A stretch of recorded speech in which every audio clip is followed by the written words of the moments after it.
This is the Irish Rally podcast brought to you in association with Tech and Tools, your dedicated tools provider focusing on diagnostic test equipment and specialised tools. Visit techandtools.ie for more information, and SVS Productions.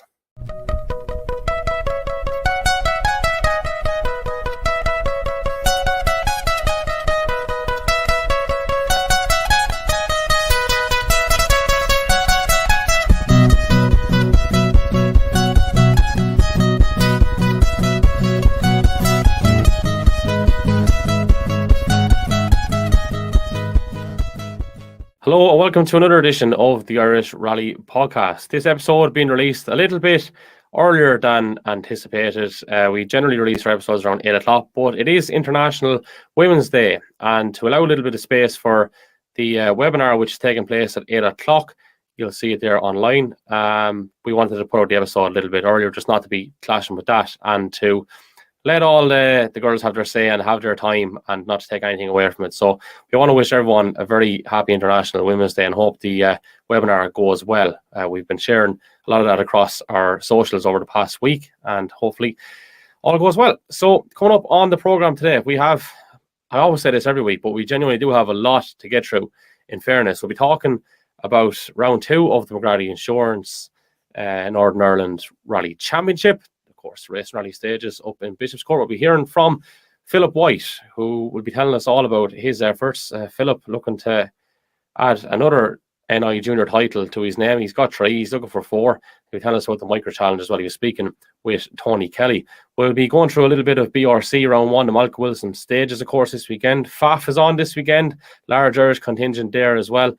Just before we recorded, the West Cork Rally entry list got released, so we have a bit of news on that front as well. We're looking back at the Midlands Moto Stages from last weekend. We'll be having a long chat with Dave Moynihan, who of course was sitting with Matt Edwards. They came second overall, and we do have some footage from the ramp as well, where Sean Moriarty, who was on MC, was speaking with Callum Devine, Nola Sullivan, Josh Moffett, Andy Hayes, and Gary Kiernan there as well. Now, we apologise, the sound quality isn't hectic on that, but it's still okay to put out, so just bear with us on that one because we do pride ourselves on our sound quality, but just keep a careful ear to it is probably the best way of putting it. So yeah, we've a lot to get through. We'll go through our class winners from the Midlands as well, and we'll give you all those entry list news and bits and bobs over the duration of the programme. So as always, give us a follow on Twitter, on Instagram and on Facebook at Irish Rally Pod. That's where you get us, and hit subscribe on YouTube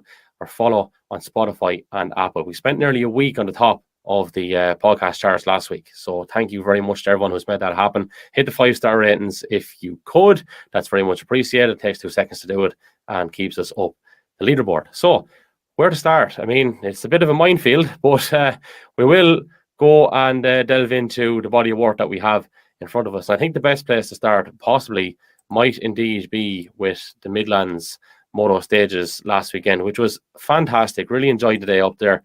Well run, very quick stages, it has to be said, and some very big stories emerging from it as well. So Callum Devine obviously taking the overall win. Matt Edwards 10.7 seconds adrift with Dave Moynihan. Josh Moffett a further second, not even a second, 0.7 of a second back. Darren Gass, who put in some splendid times, 4. Sam Moffett 5th, and then Gary Kiernan with a very impressive 6th, and obviously taking the modified side of things there. Declan Boyle 7th, Daniel Barry 8th, Mark Alcorn 9th, and Stephen Wright in 10th. So we will go down through our class winners. And class 1 going to Jack Brennan of the MY Academy. What a fantastic piece of livery on that car as well. Class 2, Keelan Grogan and Ayrton Sherlock. Class 3 going to Paul Cloak and Liam Howlett. Class 4, Tomas O'Rourke and Tomas Scallon, the boys who won all around them last year. We'll be having a chat with the 2 gents very shortly on the podcast as well, not on today's program, but in a program coming up very, very soon indeed. 6 trophies, I think, possibly last year. Could be getting that wrong. We'll be hearing all about it from the lads. There's definitely 5 or 5 plus anyway. So class 5, the overall obviously with Callum Devine, Matt Edwards and Josh Moffett. So that makes Darren Gass, Sam Moffett and Declan Boyle your 1, 2, 3 in class 5. Class 7 going to Niall Maguire and Conor Mohan. A lovely picture up shared by Conor Mohan. Conor Mohan would have looked up to Niall Maguire a good bit growing up, and getting to sit in with him was quite cool and great to see that piece of machinery out in force once more. Splendid sounds, splendid car, just absolutely beautiful Subaru, has to be said. Class 9, Lloyd Hutchison. Class 10, Carl Sheridan. Class 11F going to Sam Johnson. 11R, Michael Cahl. Class 12 going to Justin Smith. Class 13, Raymond Conlon. Class 14, of course, going to Gary Kiernan. Class 20 going to Pat Kelly and Jonathan Kelly there, making a habit of those wins. And Class 18 going to Paul McDevitt and Ray Fitzpatrick in a beautiful Ford Escort. And then Jack McKenna taking junior honours in his Civic. So, as we said, very shortly we'll be hearing from a few buckos who were successful over the weekend. Moving along to this weekend coming, race and rally stages, of course, round 2 of the McGrady Insurance NI Championship from Bishop's Court. Johnny Greer seated first with Niall Burns. Desi Henry in a C3. We'll be catching up with Desi Henry on next week's programme as well here on the Irish Rally Podcast. Derek McGarity seated 3. Aaron McLaughlin, Garrett Sawyers, Joe McGonigal, Stuart Biggerstaff, Derek McGeehan, Kieran Graffin and Aidan Ray make up your top 10 there.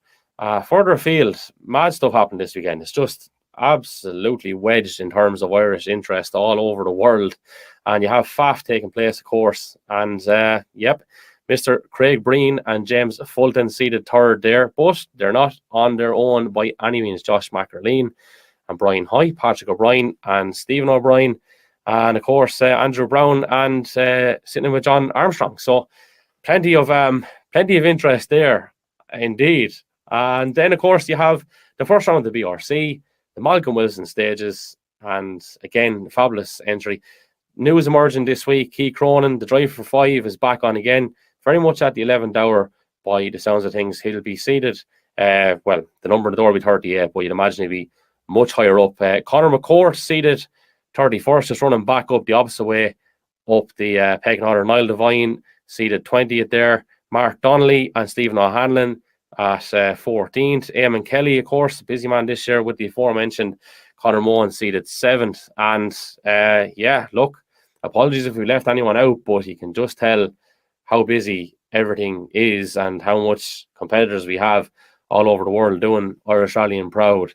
Now, we will have a little look further afield once more, and news, well, not quite further afield, but a little bit closer to home is probably the best way of putting it. The entry list for the West Cork Rally has been revealed just before we went to record. So seated first there in the main field, Josh Moffett, Callum Devine 2nd, Marion Evans 3rd, Captain McCourt 4th, Sam Moffett 5th, Robert Barble 6th, 7 Johnny Greer, 8 Desi Henry, 9 Declan Boyle, 10 Garrett McHale. Do you know what? We'll give you the top 20. David Guest 11, Owen Murphy 12, David Kelly 14, Callum McCarthy 15, Aaron McHale 16, Keith Lyons 17, Jason McSweeney 18, Aaron McLaughlin 19, Kevin Eves 20. We'll go on another few. 21 Gary Kiernan, 22 Jason Black, 23 Conor Murphy, 24 Daniel McKenna, 25 Ed O'Callaghan, Mr. William Creighton on Irish soil at 26.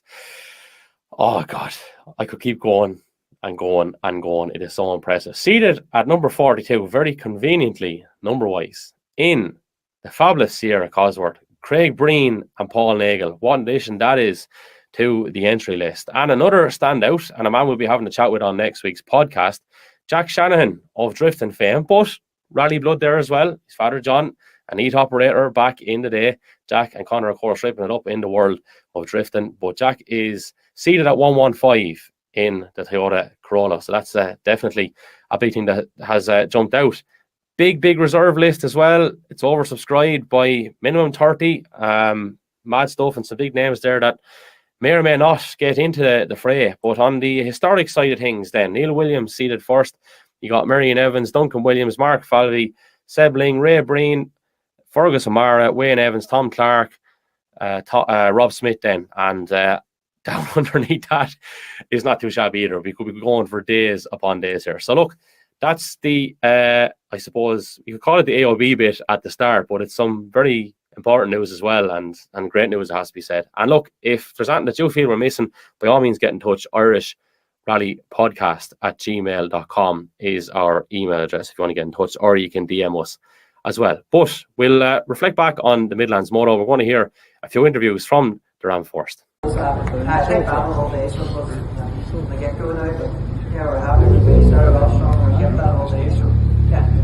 it was more or less start to finish, but the rally kind of turned its head. We were talking at a midday service that everyone was going on harder tyres because the weather was so warm. And of course, Devil's Advocate, it changed straight away, and you went out to more or less winter conditions. Yeah, exactly. It was not ideal heading out the last 3 stages with the rain and everything. So yeah, completely changed the rally right around, and yeah, we were happy just to get going and stay out of the ball. Josh Moffett, that's incredible racing. Yeah, it was quite good. Like I think everybody today was really honest. So yeah, look at it. It's a credit to Callum. He won the event there today by 10 seconds. So apparently he deserved it. Also, the last group of stages, like the rain came in there in the late afternoon. Everyone was talking this morning about harder tires. The weather was so good. Then of course it's March around. It changes very quickly. That turned the whole rally on its head. What did you like? Yeah, I think the weather really got some of us there by surprise. We went out with new hard tyres and we were expecting it to be dry. So yeah, look at it. Unfortunately, we didn't have the right tyres for the last loop, but look at this what it is. Good day in the office for you, Andy. Yeah, good old yeah. Obviously, it's quite lucky to win, but still a great day out. Race rally, so Great racing all day with Mark Hallcom. You seem to have got on the penultimate stage, and everyone got the scratch right into the final stage. How did the day work out? Because I know Mark was in front going into the final service, but you've turned it around over the last 2 stages. Yeah, he pipped us. He was 8 ahead of us. Went out the last loop, and he qualified and won the first one, and then the second one he took half it off and got another 5 or 6 in him. So I was happy to win 5 wins. We weren't expecting that going down either, so we got one time in the car. But in fairness, the boys got the car sorted early Saturday morning to get down and get ready. So we couldn't ask for a better result. That sounds like a typical Gary Kiernan story. I know you were in the Clarence Forest Rally 2 weeks ago. No rush to the rally 2 days before the event. Mitsubishi Lancer appears on the scene.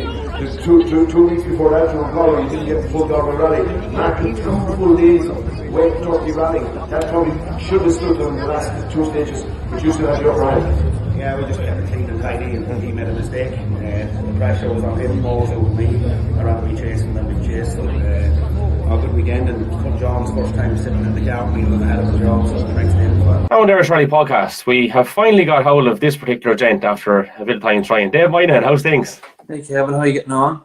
Sure, look, we're not going too bad at all. How's things with you after yesterday? Yeah, here, good. It's good to be home after rally instead of ending up in the wrong place. So, no, here it's good. It's a very positive day. Always a pleasure being a car with Matt here. Always pleasure being a car full stop, but being a car driver that caliber, it's always special. So. Yeah, so I mean, there's a lot of moving parts which we could discuss, and I have a lot of things I want to ask you, right? But given the fact that the last time you sat in with Matt in anger wasn't a pleasant experience, what was the mindset like then yesterday whenever it did come to the start line on stage 1? It wasn't so bad. I'd say at the point of the start line, it was quite nervous yesterday morning. It wasn't here. The Donegal accident didn't really faze me that much because I don't remember too much of it, to be truthful. Yes, I've seen the in-car afterwards, and obviously went through the recovery process after the accident, but I don't remember the actual accident itself, or I don't remember the period of time spent with the recovery crew on the scene, or so on and so forth. So yeah, there was nerves. It wasn't so much nerves of a fear getting back in the car. It was nerves of that you'd still be fit to deliver the notes, because I had a question mark with Donegal last year, because it was 2018 since I'd sat in the car competitively until Donegal last year. And then obviously you had that layout in between times of 8 months or so before you get back in the car again. So that question mark. But here I have no doubt of Matt's ability or the safety implications in place, or with the cars, the events, so on and so forth. So in that regard, it wasn't too bad. It was just nerves more than anything. But I think in every aspect of sport, there's nerves pre-event, if that makes sense. Yeah, so it wouldn't have been any greater or any lesser than before Donegal last year then, in reality, would it? No, I'd say the timing of delivery notes is always a question mark you have. Make sure it's right. I think that only comes with more and more seat time. And when you have a sabbatical, that's where you fear you're going to fall down. And the nature of the roads on the Midland Rally, they're quite fast, but it's not fast with stupid long straights and chicanes and junctions.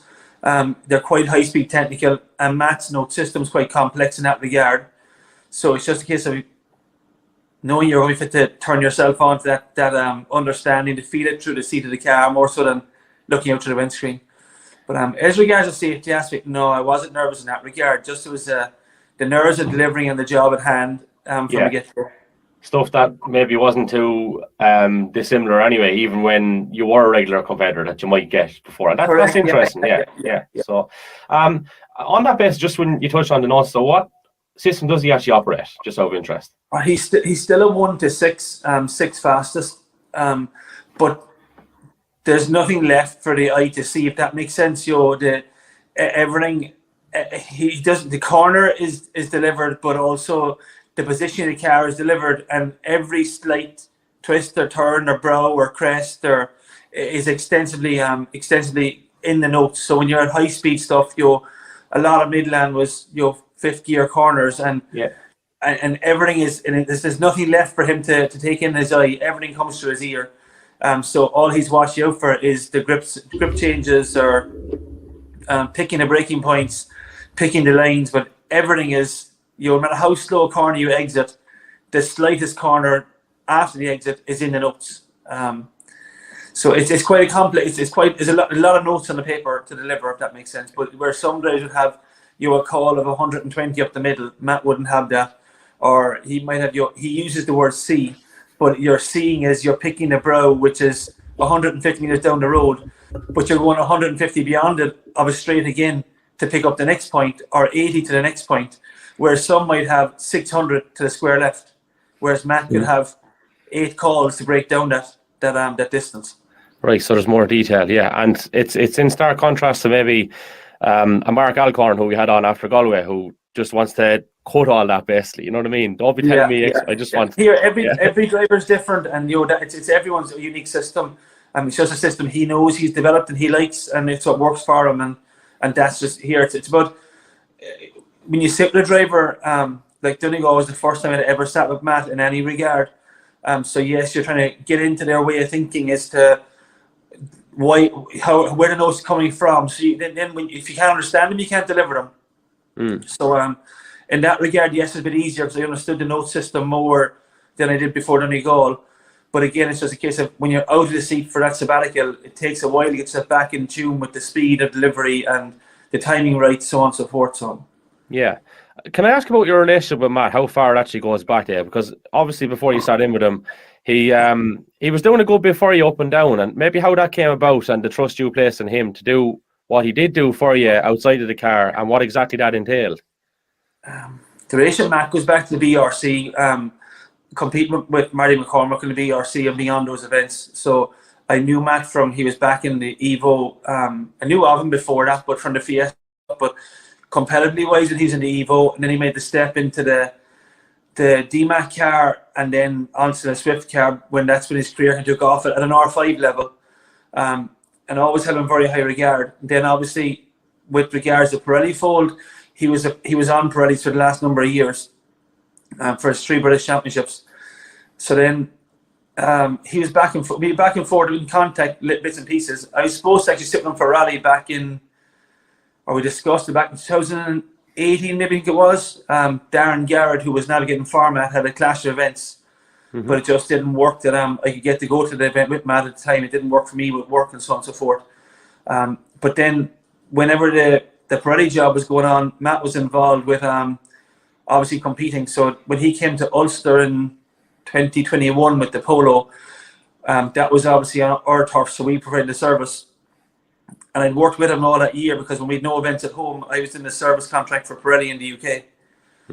So I knew Matt better and better that year from the work aspect of it. So then for 2022, I put it to Jonathan Wells, who's the motorsport manager for Pirelli, about trying to add that piece to the equation where all your frontline crews all have gravel crews. There's no secret, they all have gravel crews. Some have weather crews on top of the gravel crews, so they're pretty well extensively covered. But for us, it's always been as much about the smaller competitor as the bigger one.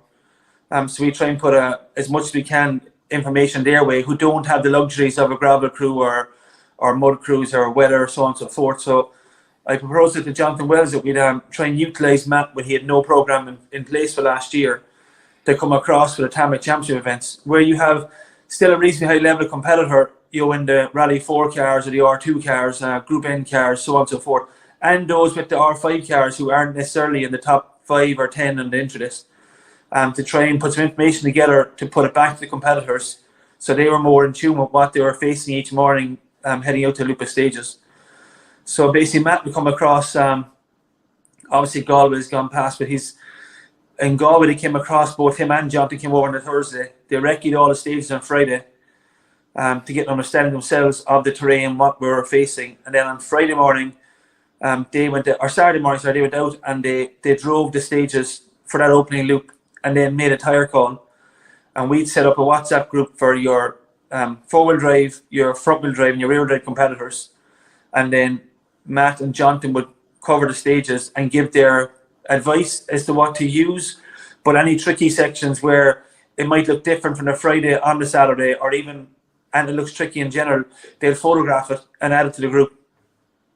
To give you an example, you might remember back to Cork 20 when it rained on the Saturday evening. There was a load of cars who had an overshoot at one junction. That was actually something Matt Edwards picked up on from the recce that morning, about that particular section being so polished and how slippy it was potentially going to be. And that's sent out to everyone in the 3 groups, and then basically there's a tyre advice given of recommendation for what Lupa stages, what tyre choices advised, so on and so forth.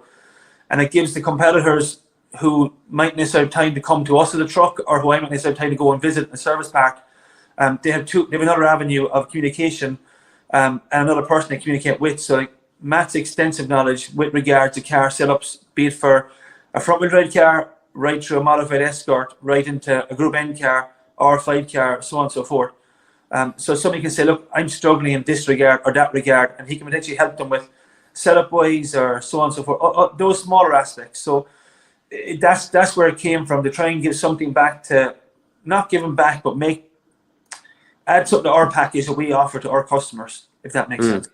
Absolutely. I think it's very interesting, because for most people, they might see him talking to Killian or Randy at the end of a stage, or see him in the corner of it writing down stuff, right? So to actually get the insight into what, I suppose, the fuller picture of what he does, that is quite interesting. So that's what you're talking about. You're talking about the day before go on recce, maybe the morning he'll go on recce him as well, and that information is going back to your customers. I think that's great. You're trying to accumulate that in too. So like, say you're taking tyre temperatures, you're taking tyre pressures, so you know that they're in the right window of usage of the compound they're using. Or likewise, if they're outside the window, to advise them where to move compound wise or pressure wise to put them in a better window of being more competitive with it. Yes, it's you have more scope, and the bigger the car, the more sensitive the thing is to having the job perfectly right for the ultimate competitiveness of it. But still, as an aspect of that, through as well through the modified cars and the lower calorie cars, everything from your class 1 and class 2 Honda Civic right through your Rally 4 cars, your modified cars. There's an aspect that tires are so complex. It's not just bread and butter or put it on and it does what it does. There's a lot more to it, in the complexities of the compounds, the tire pressures, the geometry of cars, so on and so forth, that makes them work. And even the process of heating tire up and setting tire pressures accurately at stage starts, they're all quite unique in how they work. So the more you can educate people, the better performance they get, the better wear rates they get, the happier they are the product. And that's kind of what we're trying to strive to achieve in that regard. Yeah, very good. So then on the flip side, he gets you to do an old job or two for him whenever an event comes up. And I know, look, Donegal was possibly did, a little bit different to yesterday when Keith Lyons looked for a setup, or maybe it wasn't. Maybe Darren Gass wanted some info as well. I don't know now. Maybe you can reveal to us, right? No. Here, there was another package in place long before the Darren Gass package came on the table. Right. There was a proposal made around the Circle of Ireland time to go and do the Donegal Rally, and then that kind of where there was budget defined, which we had gone and sourced some of the budget at that point. Then, through no harm of anybody, that deal went south and that was off the table. But at that point, we kind of, in our own heads, committed to doing it, and to some potential sponsors committed to doing it. So we're looking for avenues to try and find a car, first of all, to be competitive, and secondly, that it'd be affordable to what we wanted to do and the program wanted to do. And here, Darren Gass was more than good to us. He offered us a package with his car that was going to fit within the budget we had in place, and the car fitted the bill for what we want to try and do. So that's what Donegal came from, and Darren Gass's car. But No, that's the bottom line of the Donegal story. Deadly. Yeah, and to be on, it's something I was going to hit on anyway, though. To be on the pace with very limited seat time, and again, yesterday, not mad amount of seat time, I'd imagine. That's, I suppose, it's the mark of Matt and what he's capable of doing. But I would say, without casting aspersions, like if you look at some of the times Darren has been putting in, yes, former tarmac champion and not unusual, but he was putting in some really neat times. So I'm sure whatever dialogue was maybe had, that's possibly proven quite useful as well. Like I was really impressed with Darren and some of the stuff he was doing yesterday. I had some fantastic stage times yesterday. Yeah. And here it's very they're very high speed, committed stages yesterday. So if you did that yesterday, it should translate to everything during the year, because if you can commit at that high level of high speed, it's going to translate to be stage times throughout the whole year, I hope, in Darren's part. So there's no doubt Darren's always been a good driver. I think what's back to Darren's case has been the seat time and a more stable package. So he's Barry McNulty alongside him. He's got Johnny Crozier running the car. He's in the Citroen with the last 12 months. So he's starting to, I suppose, grow familiar with the car, its strengths, potential weaknesses, and maximising strengths and minimising weaknesses across the whole package. And then with seat time comes speed, regardless of what it is, Yeah. So what would when Keith Lyons goes and makes contact with Matt Edwards and stuff like that, right? So Keith's looking to get the car set up for West Cork, yeah, that was the holy all of it. And how, like, it's not just a case where you figure it out as the stages are going on. Obviously, there's learnings there too, and you make adjustments as the day goes on. Like, there was obviously a little bit of time prior to the event also, but like, what is it? Just literally trying to put this now in the most subtle way possible. Is it Matt's arse that tells him the story and in how the car moves around? Well, to give you an example, we went to the test before Donegal last year, and Matt had actually driven a piece of road. Jason Mitchell found a piece of road for us to use up near where he lives. So Matt drove the piece of road on his way over to Donegal Recce. He dictated the notes into the phone, sent me the recording, and then we were going back over on I think it was a Wednesday evening for the test. Wednesday evening, because I was working the Thursday. So Wednesday evening going across, I played the recording, wrote the notes, sat into the Citroen at Ryan Loughran shed, and we drove to the test road. And we drove up and down the road in the rally car to check the notes. We turned and Matt put the launch button on and he hit it, and that was it. And I cursed him at the end of it. There was no forewarning, that's just the way it was. And I said, "There's much left, that's it, that's rally speed." And I said, it's unbelievable the level of commitment you have to be able to do that. And he said, "Look, it's on a regular damper, which I know, it's on that spring rate, it's on that tyre, it's supposed to do the job. So, but if you don't ask it, it's not going to answer you." So, and I think it's quite much the same with the Ford. There's no doubting the setup that Keith Lyons has in his car is already, very, very capable of that. Tom Gahan engineers his car, maintains his car. He's one of the best in the country, what he does. There's no doubting that. I think maybe in Keith's mind, some of the issues were there's been a lot of negativity around the Ford of late. And there was a question mark over the competitiveness of the car against the Citroen, against the Volkswagen, against the other available cars in the market. I think in Keith's mind, we want to squash that theory first of all, so he knew that he was in the right car, that he could go and try and spend some time, because let's be fair, whenever you take these cars per kilometre, it's hundreds per kilometre to drive them. So to go and spend that money to go and drive a car for 50, 100, 200 kilometres of driving, it's a lot of money being spent to go and do that. Yep. So yes, there was very few changes. Matt drove the car last week briefly down near Tom Gahan's workshop and confirmed the car was in the window of what he wanted for the rally. And then we went to the event yesterday, and from the get-go, I think Matt adjusted the damper after the first stage. The next 5 stages, the car remained unchanged. And then obviously we had the rain came for the last loop, so he's fit to adjust the car as best he could to try and adapt for that. But no, here he's spending a lot of time over here with tuition and car setup. That's the first time he's, I'd say, driven someone's car on their behalf on Irish soil to set a car up. Generally, it's been from the passenger seat where Matt will sit in and try and tailor the driver's driving style and the car setup to mate them together. Yeah. So I'm sure he'll be able to work. He'll do it in time to give Keith some help on the tuition side, on that side of it. But I think yesterday was more a case of confirm the car is in a competitive window for for anybody really, but you'll keep wanting that confirmed, and that was a good thing for it, you know. Yeah, well, I think it is confirmed. So what, 10.7 in the end, and problem on stage 3, I think, Dave. And we're talking about a different story. No, we had no issue in stage 3. There was a bit of confusion at stage end. We ended up getting the finish time of the car behind, which was Callum's finish time.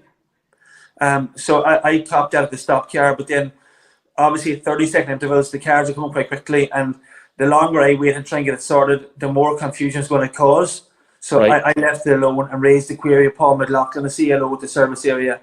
And then when the master came back in, they corrected things. So we were actually fastest on stage 3. I was thinking that, Dave, because it was 8:01 dead, and I think Josh was 7:31 dead. Yeah, I think we ended up with a 7:30.9, and Callum had a 7:31 dead was his time. Okay, yeah, it makes sense. And we were wondering, we were saying like the narrative around at the time was, and prior to recording here was just a problem there with Master Jesse. Would have won only for that. So it's good to correct that on the record now as well. Yeah. Yeah, we had no issue on the stage, and the time was corrected afterwards. I think there was some other times that were dubious in that stage, which some were changed and some weren't down through the field. But no, we had no issue with the time lot here. Callum was on a great pace, as were the two Moffett brothers, and Darren Gass. Darren had a stall on the repeat of stage 3. The stage 6 he stalled the start line. Otherwise, he was on for another great time in that stage. I think he was fast on stage 5. So you'd 4 or 5 competitors in the mix there for stage times at any one point. Callum got the jump in the last one, and credit to him and his team. They had the information came back to them in a rain, which nobody else in the top 5 or 6 or maybe top 10 got. I think it was only Callum maybe and Tommy Doyle that had the right tyre for the last loop when the rain came on. But here, that's a credit to them and what they had, what the information they had in place, or the system they had in place to gather that information for them on the day. That was the winning of the rally, and that's all part of it, So it's a testament to them. Yeah, we're just about finished up. Just a point to make on Callum is the ability, I suppose, to turn around in a short enough time frame, considering Galway wasn't, favourable enough for him, and to go and produce that yesterday was quite impressive. But the last question I have for you, because I know we're tight on time, is in relation to ERS Motorsport Ireland. So when you pop in and do an event like yesterday, we're used to seeing you. There's not too many you miss, in fairness. Who takes over the reins? What happens back in the it's a family team we have in house. So I still worked gladly. Seamus gave us the permission to recce on the Saturday morning early, so we signed on literally first thing. It was a very compact route, which I learned from Killian prior to that. So I was back in for maybe 1 o'clock before the work started on Saturday. But here with him, my father, Philip, Amy, my sister, Mac, who's been with us from day dot. He was there, and a brother-in-law, David O'Connor, he was on field on site the other weekend to help out. So here it's a good network we have of people working for us and family that dig out, So it got really seamless yesterday, but it works in that way. Here it's still it's good for the business side too to be in the car. You gather information and you're in the thick of it to understand it more. And here we kind of pride ourselves. We've all competed. Dad at the beginning, Amy's competed, I competed, Sarah competed.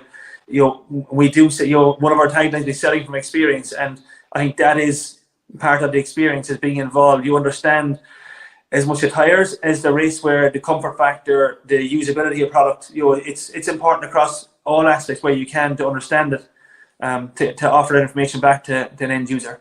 Yeah, that's it, because you're offering it back. But some lads wouldn't offer a whole lot now. They wouldn't tell you what tyre they're going to be on. But like you, obviously by default, kind of have that stuff. And just the rally family in general, I think, is great, because people use that term, rally family, but yours literally is a rally family through the Moynihan name, but also through the in-laws. So it really is mad.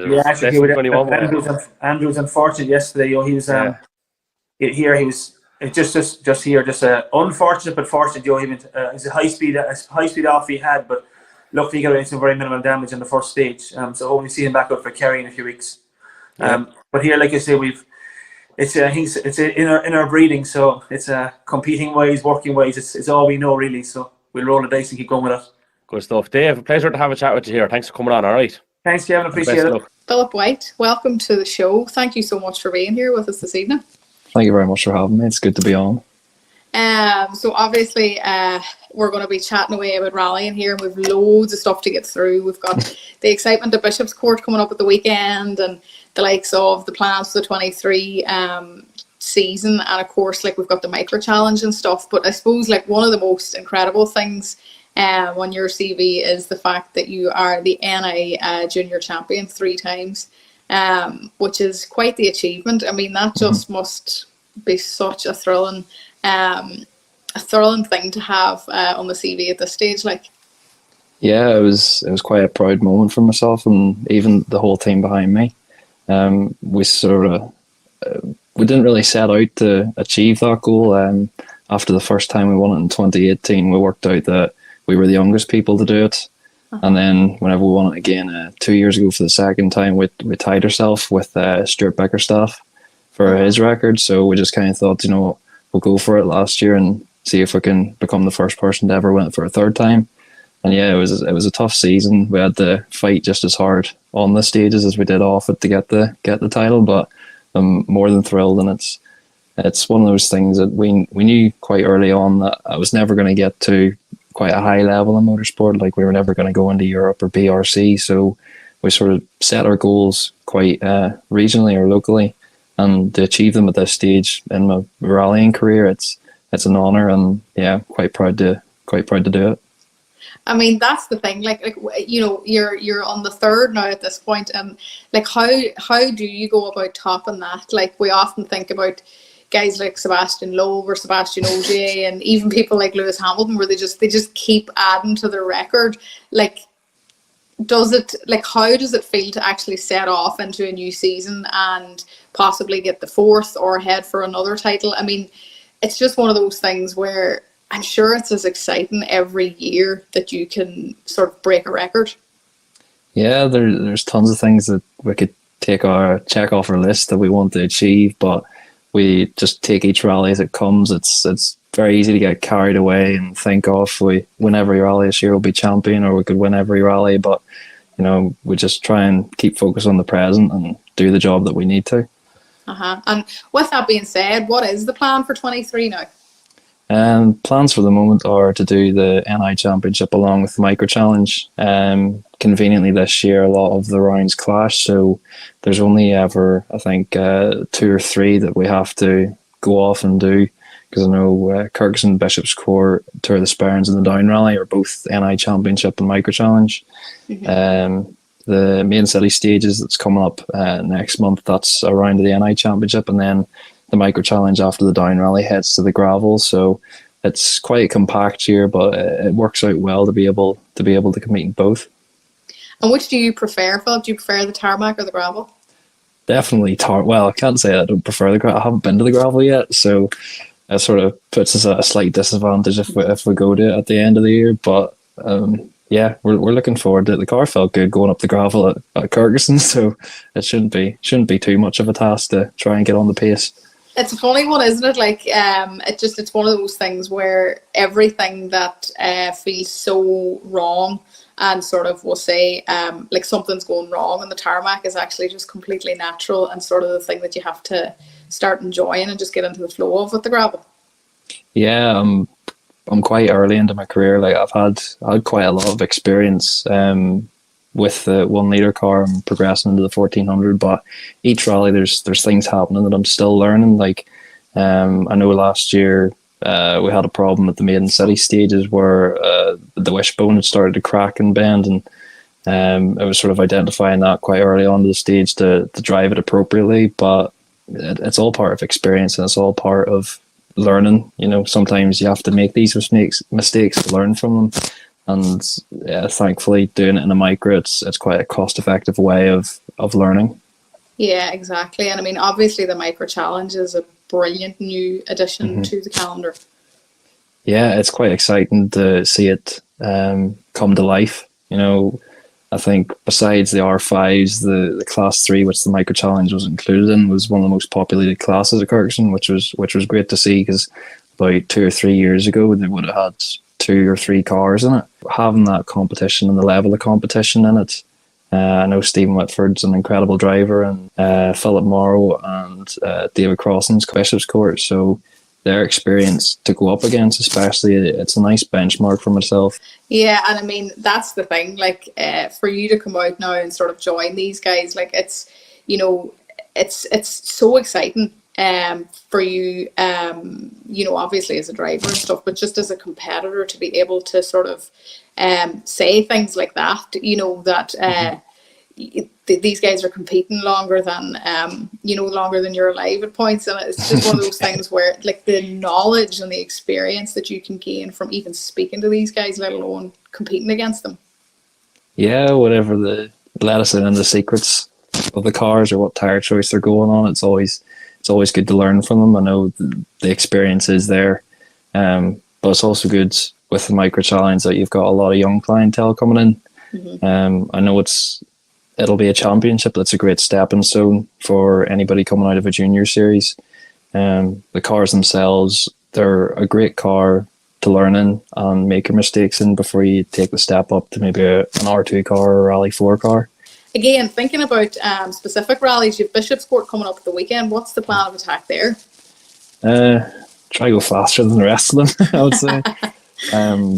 In the wet, it brings my car into play against much more powerful machinery. You know, the car itself is about 160 brake horsepower compared to the likes of a 2 litre or 2.5. You know, they're up towards 300 brake horsepower, and obviously in the wet conditions, there's only so much that power you can lay down. So it brings ourselves up against them. But damp conditions are good, but it just means it's a wee bit more treacherous, and you're more likely to make a mistake there. But no, I'll be happy with any condition going into Saturday. The Tour of the Sperrins and the Down Rallies are two rallies that I really look forward to doing, and I have done them in the past. The Down Rally stages are always quite special, doing Bucks Head and Hamilton's Folly. And yeah, we were a bit unfortunate at the rally last year, getting a puncture in the very first stage, but we were setting fastest front wheel drive times ahead of a lot of Rally 4 cars towards the end of the event. So hopefully with a bit of better fortune this year, we could try and climb the overall leaderboard and put in a good result for it. And have you any specific sort of, I know earlier on you mentioned that you were, you know, you sort of don't get sort of put too much pressure on yourself too, you know, too early, or put too many kind of demands on yourself, but are there any wee sort of dreams that you would like in terms of results or finishes this year within either championship? It's a hard one to say. You know, it ultimately depends who comes out. My dream at the moment is to hopefully get a 4th junior title, and then after that we aim to maybe take a step back from championships and do events that we sort of prefer, and bigger events that you wouldn't be able to fit in with the championship calendar. But I would love to get fastest 2-wheel drive time in the micro. I know it's a bit of a stretch, and it'd be hard to do, but we came close last year at Bishop's Court. We were only about 4.5 seconds off the fastest 2-wheel drive time. So, you know, if the conditions are treacherous enough, who knows?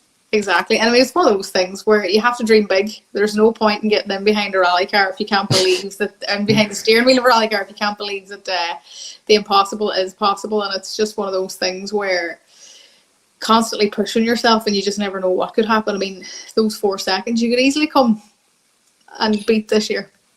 Yeah, just needs to be neat, needs to be tidy, and need to make sure that it's 10/10 everywhere. Saying that, you know, there's a lot of variables going on. Like at the moment, I'm at university in England, and that's a big load put on my father getting the car ready. Yeah, exactly. And I mean, at that point, then it's when you realize like what a team effort it is, and you know, like, does that add any pressure for you when you have to sort of, obviously head noise particularly hard, but I'm sure like the feeling on Thursday getting ready to go home on Friday is quite exciting. I mean, flying in and out of Ireland and sort of Northern Ireland and into England, and sort of, you know, getting on airplanes essentially to get to a rally must feel pretty exciting at this stage. Yeah, it's a nice change of pace, and you know, just taking the van straight to the track on a Saturday morning, and it gives it a wee bit more importance. And whenever you're traveling through the airport and you're on the train going to the airport, you do get left alone with your thoughts, and you're constantly thinking about the rally ahead, thinking about, right, have to make the first stage important, have to make the right tire choice, and sometimes it's very easy to get that mental barrier of just overloaded. But I try to keep myself calm, level-headed, know that in the past, I've let my ability do the talking, really, and it's worked out in most cases, really. Very fortunate with the results we've had. I've had a great mentor behind me, like my father. He's done wonders getting me into the sport, so I'm kind of hoping the next year or two he'll be able to get back out in his car and be able to do a bit more rallying, which would be nice to see. And that's where we leave it on this edition of the Irish Rally Podcast. My thanks to Tony Kelly, who spoke with Philip White, to Philip as well, Dave Moynihan, who had a chat with me, and for the organisers of the National Championship, providing us with some footage from the ramp, namely Lauren McMenamin, who looked after things there, and well done to Sean Moriarty on doing a great job, and indeed to Seamus McTeague, COC of the Midland Moto Club, and everyone involved in making that event what it was, which was a massive success. As I said, best luck to all our competitors competing all over the globe this weekend. We have a lot of exciting stuff coming up. Obviously, we'll be having a little look at West Cork next week, reflecting back on the weekend stuff that's going to be happening as well, and you're not going to miss a beat. So don't forget, subscribe on YouTube, follow on Spotify and Apple, DM us on social media at Irish Rally Pod, or send us an email, irishrallypodcast@gmail.com, if you want to get in touch. Until next time, folks, take care.